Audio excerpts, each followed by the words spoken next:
y'all, and welcome back to another Wedding Wednesday. My name is Jane Corley with Pic Visions Media Arts and Photography. If it's your first time here, welcome! Make sure to like this video if you learned something new, subscribe to the channel, and ring the bell so you can be notified every time a new video is uploaded every week. In today's episode, we're talking about the third most important person on your wedding day, the officiant. As long as you, your spouse, and your officiant are present at your wedding, you're good to go. You need to be focused on the fact that you are there to get married. I know all the other little details can sometimes bog you down and sometimes make you feel a little overwhelmed, but just to simplify the whole wedding process, you're there to get married. So as long as you, your future spouse, and your officiant are in attendance, you'll be good to go. So let's get started on some tips, some things to be mindful of, and all the information that you need to know when you are shopping for your wedding officiant. First of all, an officiant, a solemnizer, a vow master, a rabbi, some sort of clergyman, imanin, a vicar, a legal officer, a justice of the peace. And these days, your best friend can be ordained in a matter of hours and be good to go.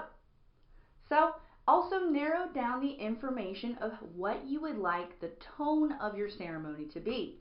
You have the options of full service, a condensed service, traditional, or just I do, kisses, and let's go to the party. 5 to 10 minute ceremony. So whatever your religious beliefs are, or whatever you and your future spouse's preference is, don't limit yourself. Know that there are all options out there, and it really just matters to what you and your future spouse want to do. I know it can be a little stressful when we start to talk about religious aspects of the wedding day, and it is really important to take into consideration your family values and the values of your church or your mosque or wherever your religious secular is from.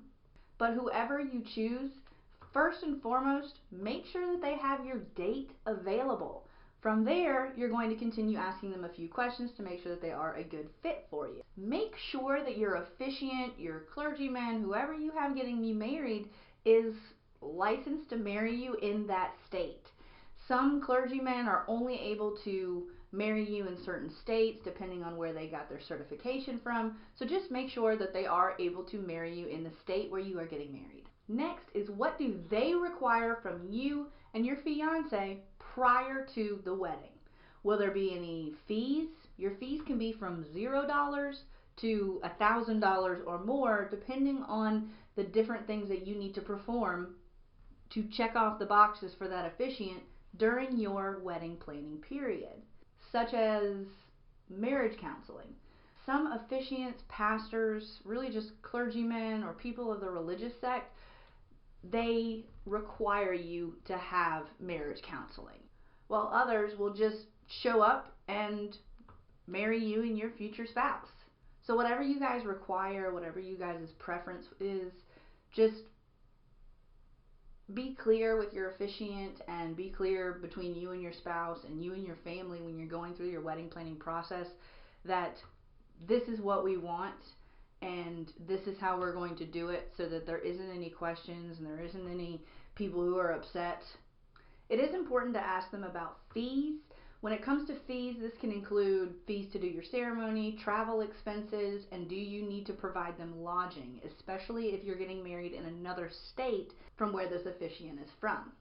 This almost puts them in the same bank of vendors as your caterer, your venue, your photographers, and all of them, because there is business to get out of the way when you're talking about your religious chosen person or non-religious chosen person. If you do find yourself paying large fees and they don't provide you a contract, make a contract. You can find sample ones online, but this will just cover you just in case something happens. I'm not saying that this person shouldn't be trusted to show up, but if you're paying them for a service and they're opting not to provide you with a contract, you need to get a contract so you don't have any issues and surprises and you can hold people accountable.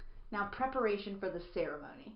Your officiant needs to have all of the information, especially during the ceremony time frame, that they possibly can. They need to have the information of, do you want them to make announcements to the family? Do you want them to tell them, oh, well, family, stick around after the ceremony and we're going to take some pictures? Or unplug ceremony. Don't use your phones or your tablets during the wedding ceremony to get in the way of the photographers. It's just what the couple wants.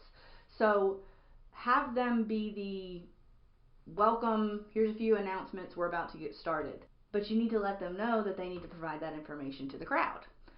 Also, make sure to provide them with the processional information. Even if they're not announcing as the processional comes in, having them know the tone and the motion and movement. This includes any sort of music, how the music timeline is going to be during the ceremony, and just what's the order of events into the ceremony and out of the ceremony. And if you want them to say anything at the end, dismissing the crowd, then provide that information as well. If you want them to do a prayer before your meal down in the reception space, or even if they're doing a prayer or a speech during the rehearsal dinner, make sure to clarify that information. Just go over it with them and make sure everything is as it should be before you get to the big day. Also assure that they are available for the rehearsal the day before the wedding as you do your walkthrough, because if they're not, then you're going to have surprises during your wedding where things may not go as planned because they weren't prepared, because they didn't show up at the rehearsal and they didn't have the opportunity to become familiar with the sequence of events. Let them know what their preferred wardrobe is.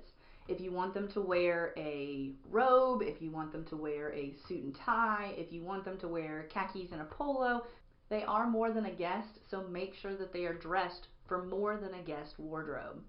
Some officiants are particular about the couple that they will be marrying.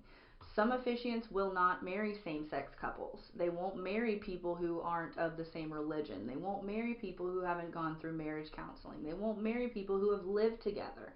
They won't marry people who have certain qualities that go against their religious qualifications. Shop around. You don't have to go with your local church person or your local synagogue person or someone in your family. Shop around and find the person that's going to be qualified for both what you and your fiance want on the big day. Do understand that there are options out there, though, for you and your spouse of someone that will respect the two of you circumstances. So just shop around. Now, pre-wedding counseling. I'm going to be a little honest here. I was not sure about pre-wedding counseling either before our event. My now husband and I had been together for 8 years, and trust me, we had been through what felt like it all. We didn't seem like we needed wedding counseling. We didn't feel like there were questions between us that hadn't been asked. But wedding counseling, I would suggest even just a decaf version of wedding counseling. And what I mean by decaf version of wedding counseling is that you need to ask the hard questions before you get married. The hard questions such as kids, if you're choosing to have kids. What's your lifestyle going to be like? How is your budget and financial aspects going to be allocated? Are you going to have joint accounts? Are you going to keep separate accounts? What are your priorities with your finances? How are your kids going to go to school? What kind of religion are your kids going to grow up in? Just, these are hard questions, y'all, and you need to ask them between you and your spouse before you get married, because you don't want to have issues down the road because you chose not to ask these questions. You're getting married, hopefully for life. I wish you guys lifelong happiness together. But if you don't ask these questions in pre-marriage counseling, or even just together in together counseling, you're going to have issues down the road. The officiant, clergyman, pastor, rabbi, whoever you have marrying you, it's their job to ask these hard questions so that you and your future spouse can be set up for success before you get married. It's almost offering you a clean slate to start from so that you and your new husband, your new wife, can start off on the right foot and just clean slate. No questions, no regrets.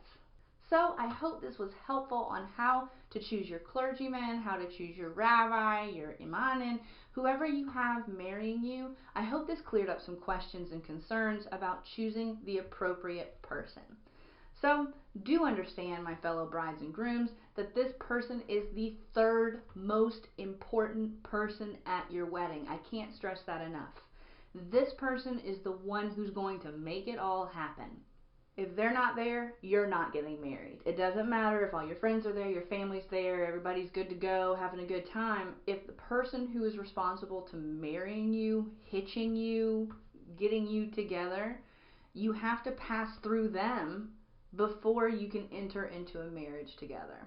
If you don't want a religious ceremony, then don't have a religious ceremony. If you want a full service ceremony with a full church service and just the whole 9 yards, great. Do it. Request a service that lasts an hour.